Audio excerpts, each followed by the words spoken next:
Hello বন্ধুরা, আর একটি নতুন ভিডিওতে সকলকে জানাই স্বাগত। বন্ধুরা, আজ দিনটি ছিল জামাই ষষ্ঠী। আর তোমরা সকলেই জানো যে জামাই ষষ্ঠী হলো বাঙালির আবেগ।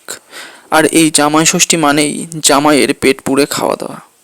আর জামাই যদি হয় বাঙাল এবং শ্বশুরবাড়ি যদি হয় ঘটি, তাহলে তো কথাই নেই। আর ঘটি শ্বশুরবাড়ি মানেই বাঙাল জামাইয়ের এক্সট্রা আদর। বন্ধুরা, তো সকাল সকালই পৌঁছে যাই আমরা ওর বাড়ি। আর শাশুড়ি মা যা নিয়মগুলি আছে সব সারে এবং আমায় তারপর খেতে দেয় ও আমিও খাওয়া দাওয়া করি, যার ভিডিও তোমরা দেখতে পাচ্ছ।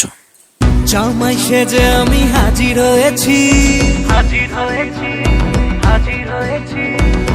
উপহার কি কি পাবো লিস্টি করেছি।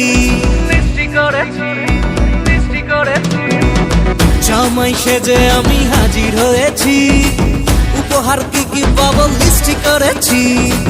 জমিয়ে খাবো আমি ইলিশ মাংস কই, খাবো আমি চেটে পুটে মিষ্টি সাথে দই।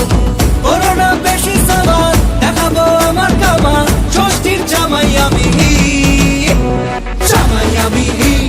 সবার সাথে ফিট বলবে সবাই ছকবাজিতে জামাই 420।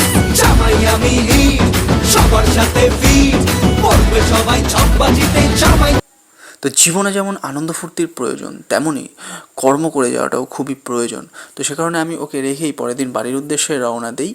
আর ওকে রেখে আসার কারণ হলো আমরা রবিবার মানে 4 দিন পরেই আবার যাব ওর মামাবাড়ি বেড়াতে। তো সেই ব্লগটাও তোমাদের দেবো খুব শিগগিরই। ততক্ষণের জন্য সবাই সুস্থ থেকো, ভালো থেকো। Thank you so much.